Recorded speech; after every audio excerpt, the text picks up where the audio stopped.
'Twas the week before Christmas, and all through the school not a student was listening or following the rules. The whole staff were tired and worse for the wear, in hopes that their vacation soon would be there.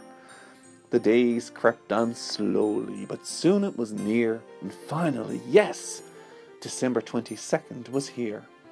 The teachers and students cheered and they clapped and settled their brains for a long winter's nap. As the grade 6 teachers went to make their way home, they began to feel very sad and alone. They soon realized why they felt so gray. What would they do without math every day? As the clock struck 3, the grade 5 teachers left. They thought to themselves they deserved a good rest. When suddenly a bad thought crossed their minds. Did that final lesson really have enough DI? There was nothing to fear down in good old grade 4. They hooted and they hollered as they closed their class door. They celebrated too early. They came to soon realize their car keys were locked in their desks. How unwise!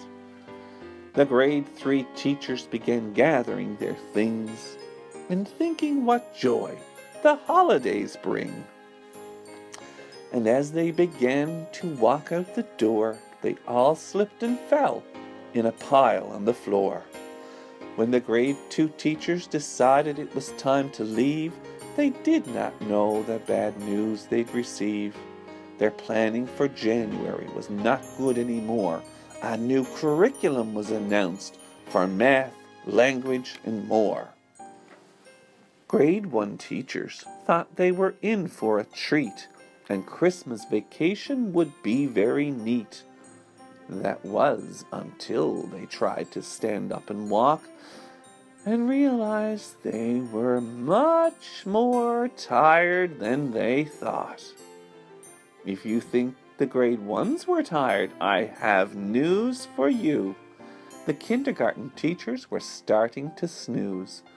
They curled up together, snuggled under a tree, and thought to themselves, is this job really for me? Down the hallway, the teachers of music and phys ed all felt that they had lost their minds and their heads. They were so exhausted and loopy, they decided to stay and figured it would be better to drive home the next day.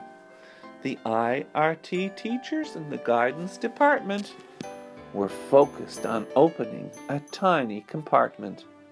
They thought there were presents locked deep inside and spent the whole night trying to open it up wide. The student assistants deserved a good treat and took a short break to have something to eat. With their bellies full, that they laid down on their heads while visions of sugar plums danced in their heads. The secretaries were just about to walk out the door when the phones started ringing like never before.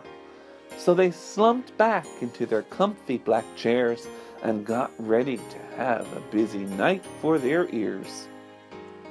The custodians were just about ready to hit the road when they came across a slimy green toad. They thought this plan might be something Santa had hatched and spent their night looking for a red one to match. As the lovely Mrs. Godden was tidying up books, one caught her eye, so she took a quick look. She said to herself, I'll just read one page more, until she fell asleep with her book on the floor. And down in the office there arose such a clatter, Mrs. Penny and Mr. Daw couldn't stop their chatter. They talked and they gabbed until way past bedtime. They didn't even notice the midnight bell chime. When the sun came up the very next day, the staff were all there, though they hadn't meant to stay. So they celebrated together in the cozy staff room and finally decided it was past time to Zoom. They sprang to their cars, to their friends gave a whistle, and away they all flew like the down of a thistle. They shouted together as they drove out of sight, "Happy Christmas to all, and to all a good night."